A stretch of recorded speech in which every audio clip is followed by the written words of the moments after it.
စီကံလို့ပြောလိုက်တာနဲ့လူငယ်အများစုက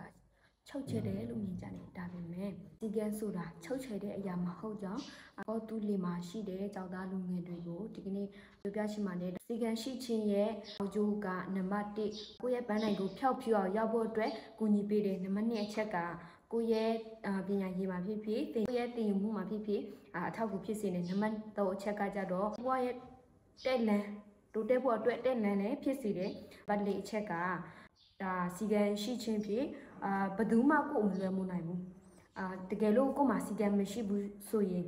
တိုးတက်မှုမှလည်းမရှိဘူးတိုးတက်တဲ့နိုင်ငံများဆိုကြည့်မယ်ဆိုရင်သူတို့ကစီကံကိုအလေးထားကြတယ်ဥပမာပြောမယ်ဆိုရင်ဂျပန်နိုင်ငံကစီကံကိုအလေးထားတဲ့နိုင်ငံတစ်ခုဖြစ်တဲ့အတွက်ကြောင့်မို့ဘာရဲ့အသက်ရှင်ဆုံးနိုင်ငံတစ်ခုအဖြစ်သတ်မှတ်ခြင်းခံရတယ်အဲကြောင့်မို့မြန်မာစကားပုံတွေကရှိတဲ့အတိုင်းစီကံဒီလူဤတန်မို့ဒါကြောင့်မို့ကောတူလီမှာရှိတဲ့ကျောင်းသားကျောင်းသူလူငယ်တွေကိုကိုယ့်ရဲ့ဘဝတန်မိုးရှိဖို့အတွက်စီကံနဲ့နေထိုင်ဖို့တိုက်တွန်းရှိပါတယ်